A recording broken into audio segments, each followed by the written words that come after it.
Isaiah 48 verse 18. If you had obeyed me, then peace would have come to you, like a full flowing river.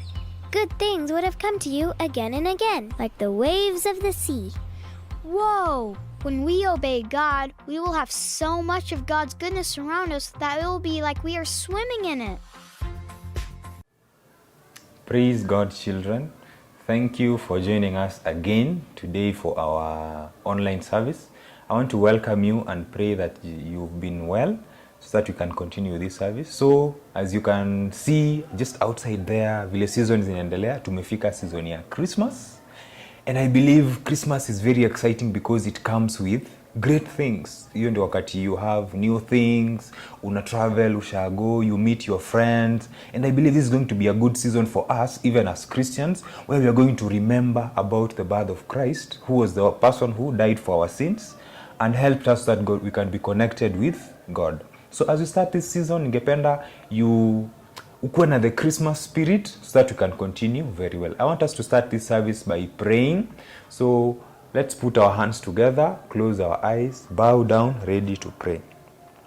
Father, in Jesus' name, we want to thank you for this season. We thank you because, God, you have been with us throughout the year.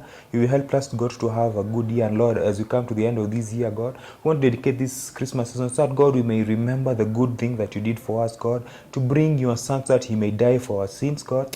And in remembrance of that, we pray that, Jehovah, God, you may continue to help us that we may be good children. May help us that, God, we may continue to serve you to the best of our ability, God. As we start this service, we pray that, Jehovah, you may be with us, guide us, and protect us. In Jesus' name we do pray and believe. Amen. So we have something to be happy about. We are happy that Jesus died for us. We are happy for the year. Hii mwaka imekuwa na corona, but imagine you've made it this far. It is something that you should thank God for. And I believe that as you continue to thank God, I want us to remind ourselves about the prophets. So you remember the prophets in the Old Testament, because you have the Old Testament and you have the New Testament. So kuna Old Testament wakati prophets were telling us about the birth of Christ even before Jesus came. So I want us to go back there and remind ourselves about those prophecies about Jesus so that you can also have them on your fingertips. Na mtu akikuuliza who said Jesus is going to be born in Bethlehem, unakumbuka. Ukiulizwa nani alisema Jesus is going to be the Prince of Peace, unakumbuka. Akiulizwa mwingine nani alisema Jesus was born by Mary, unakumbuka. Okay? So before I start, I want to give you a very short story that is in the Bible. So there was this shepherd. I believe unajua shepherd. Shepherd ni ule mtu anachunga kondoo, anachunga ng'ombe. So he takes care of animals. Anazipeleka zinakula mchana, ikishiba anazipeleka zinakunywa maji. Then after that anazipeleka kwa nyumba, usiku wanalala. Sasa au ni kondoo, mbuzi, all the animals. Now there was this shepherd who had gone out to the field. Kama umeshaenda ushago ukapata ile field kubwa yenye wao inatumika kuchunga kondoo na ng'ombe na kila kitu. So alikuwa ameenda nayo. And in that field kulikuwa na very dangerous animals. Una imagine kuna lion, kuna cheetah, all those dangerous animals. Alafu kulikuwa na so many rocks. Unapata mawe kubwa kabisa yenye hata mtu akijificha hapo nyuma hawezi muona. So when he was taking care of the sheep, one of the sheep got lost. Imagine, kama a shepherd usually knows the number of sheep akonazo. Kama ni 300, anajua ni 300. Hata moja ikipotea hivi, atajua moja imepotea. So, when one sheep got lost, huyu shepherd akakuja akaangalia kondoo yake. Sasa si zimeshiba zinataka kupelekwa kunywa maji. Akakuja akaangalia kondoo akaona one of them is missing. So akaangalia vizuri akahesabu tena akaona one of them is missing. Now what the shepherd did, aliachana na hizo kondoo zote zingine, akaenda kutafuta hii moja. You can imagine. Alikuwa anapenda kondoo zake zote such that even when one gets lost, lazima aende aitafute. Can you tell me which type of shepherd unajua mwingine mwenye anaweza kuwa na tabia kama hiyo? So this shepherd is God. God is the one who loves us very much. God takes care of you. Si Mungu ndio anakuamsha asubuhi, anakupea the energy to start your day, anakupatia food, amekupatia wazazi. He has given you everything. Just like the sheep, umepatiwa everything with a shepherd. Sasa shepherd anajua kondoo zake, all of them. So that is God. He knows all of us. Anajua wewe, brother yako, sister yako, anatujua sisi wote. Now, when one of us gets lost, lazima ataenda amtafute. So when you think about Genesis, there was Adam and there was Eve, and then they did a mistake, wakakula the forbidden fruit. You can imagine, Mungu amewaambia msikule the forbidden fruit, mkikula you will surely die. Then Adam and Eve wakakula the forbidden fruit. But this is like kupotea.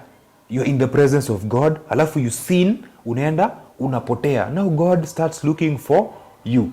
Now God started looking for us by bringing Jesus to die for our sins. So Jesus is the one who came so that he can bring us back to God. Unaona, after sinning in the Garden of Eden, Mungu alifukuza Adam and Eve, akawaambia tokeni kabisa. So they were not in the presence of God. Then Mungu akaanzisha a process, akaanzisha very many years, 2000 years. Imagine 2000 years anatengeneza tu place, anatengeneza vile Jesus atakuja to die for our sins. Asa, I want us to go to the Old Testament to angalia the prophecies enye zilikuwa in the Old Testament. And I want us to start with number 1. Kama uko na kitabu na uko na pen, nataka uandike the first person ni Isaiah, prophet Isaiah. So prophet Isaiah was a very great man of God. He was used by God to speak to the Israelites. Alikuwa anawaambia about the future. So unajua prophet foretells the future. So alikuwa anawaambia about the future, somebody is going to come and save us. Unajua Israelites walikuwa wamekosea Mungu, Mungu akawapeleka into captivity. Unajua vile unaweza fungwa pingu upelekwe into captivity. So Israelites walikuwa wamefanyiwa hivyo. And now Isaiah was telling them about a king. Nani anajua vile king anakaa? With a crown, with good clothes and all that. Akawaambia about a king who is coming to save them. And do you know who this king is? This king is Jesus Christ. So, hebu sikia vile Isaiah chapter 9 verse 6 wa inasema. Sikia tu. For unto us a child is born, unto us a child is given. The government will be on his shoulders. His name will be Wonderful Counselor, Mighty God, Everlasting Father, and Prince of Peace. So he was telling the Israelites that a time is going to come when there's going to come a very great king in Israel. Atakuja with, yani atakuwa kama king, with kingly clothes and everything. So akasema atakuwa anaitwa Wonderful Counselor. Unajua counselor anafanyanga nini? Yeye ana advise watu, ukikuwa na shida anakuwa rafiki yako, anakusaidia hadi hiyo shida wakati inaisha. So akasema he will be Wonderful Counselor. Then the second thing akaita ni Mighty God. Yani atakuwa kama Mungu. So unajua Jesus is like God. So atakuwa kama Mungu. So he was telling them about a king who is going to come. He will be a Wonderful Counselor. He will be a Mighty God. Then the other thing inasema, he'll be an everlasting Father. Jesus was there yesterday, he is there today, and he will be there forever. So unaona, Jesus is everlasting. Hakuna siku tutasikia ati Yesu amekufa ama Yesu amepotea. Jesus died and he rose again. So he was telling them about an everlasting Father. Then the last one, akasema atakuwa the Prince of Peace. And Jesus will be bringing peace. Mahali penye Yesu anatembea hivi, hakuna kupigana, hakuna kuchokozana, there will be peace. So Isaiah in chapter 9 verse 6 anatuambia about a king who is going to be born. He's going to be born as a child. Unasikia? Unto us a child is born, unto us a child is given. So tumeona prophet number 1 ni Isaiah. Isaiah anatuambia about unto us a child is born, unto us a child is given. His name will be Wonderful Counselor, Mighty God, Prince of Peace, and Everlasting Father. So hiyo tumeona about Isaiah telling us about the prophecy of Jesus coming. Ya pili, Isaiah bado anatuambia about the name of this king. Nani anajua hiyo jina ya Yesu yenye alikuwa nayo? Hebu fikiria alafu kumbuke. Jesus was called Emmanuel. Can you tell me what Emmanuel means? Emmanuel means God with us. So in Isaiah chapter 7 verse 14 inatuambia about Jesus being called Emmanuel. Yani the king who is going to come. So unasikia ametuambia about a king, a son who is going to be born, and he will be a king, he will be a wonderful God, an everlasting Father. So hapa anatuambia the name of the king. inaitwa Emmanuel, which means God with us. So sasa tumeona two things. Ya kwanza ni how Jesus will be born and his authority and the names that he will be given. Ya pili tumeona ni ile his name, which Isaiah says will be Emmanuel. Then number 3, nataka tuangalie where Jesus was born. Hebu nikuulize, just try to remember. Jesus alizaliwa wapi? He was born in Bethlehem, si ndio? So that prophecy ilisemwa way before. Ni kama mtu akuja kuambie wewe utakuwa a doctor in future, na hajaona future yako. Si hakuna mtu anaweza jua kesho, lakini akuja kuambie wewe utakuwa a doctor. See, that is a prophecy. So this one in number 3 tunaona Micah. The prophet Micah said that Jesus is going to be born in Bethlehem. So tumeona vitu ngapi? Nataka tulearn hizo vitu 3. Where Jesus was born was in Bethlehem. Micah said Jesus will be born in Bethlehem. Then Isaiah told us about Jesus' name will be Emmanuel, which will mean God with us.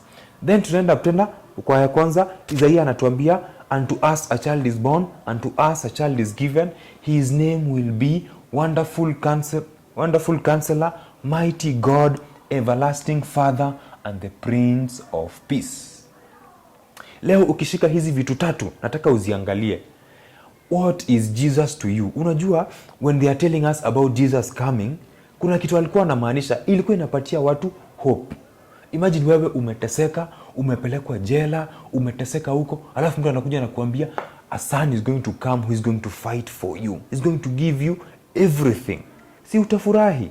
So even us as Christians, hii prophecy inatukumbusha about who Jesus came to us to do. Jesus alikuja kutuokoa kutoka kwa dhambi, hakuja kutuokoa kutokana kwa captivity. You know, the devil had taken us captive. Ukikuwa mtu una sin, shetani anakuwa amekufunga pingu huku, huwezi toka. But Jesus came akakuset free. Now you are free, you can access God, you can pray for your anything you want. So Jesus came to us to save us. Sasa tunafaa kukumbuka kwamba we are like the lost sheep. Tulikuwa tumepotea, tumejificha kwa msitu huko, tunaweza kulwa na an animal. The devil can attack us anytime, but Jesus came and he saved us, and that is why he is our Prince of Peace, he is our mighty counselor, he is our almighty God. So this morning I want you to go pray. Ukikuwa tu peke yako, just go say, thank you God for saving me through Jesus Christ. Thank you for leaving all the other sheep to come and save me. Mungu achana na watu wengine, amekuja amekuokoa wewe peke yako. So I want you to go before the Lord and just thank him for saving you, and thank you for being the peace that you want in this earth. Thank you for being the counselor and everything that we want in our lives. So I believe that as we prepare ourselves for this season, that you will remember who Jesus is to you, na utakuwa thank God for everything. So I believe that you've been blessed, and that is where we're going to stop this lesson today. But I want you to ukuwa unafikiria this word na unaendelea kuomba na kushukuru Mungu. So I want us to close with a word of prayer. So put our hands together, close our eyes and pray. Father Lord, thank you because God, you to remind us in your word that you left all the other sheep so that God you may come and save us. And we want to thank you for Jesus Christ who you brought into our lives so that God, he may be our wonderful counselor, our mighty God, our everlasting Father, and our Prince of Peace. We thank you because the prophecy has been fulfilled and we are a living testimony that God, Christ saved us. And we want to pray that Jehovah God, you may continue to bless us and help us, that God, you may continue to listen to your word and to follow it through. As you come to this season, help us that God, you may be more prayerful and you may also celebrate it with each other. In Jesus' name we do pray and believe. Amen. Amen. So tuonane next week. Bye bye.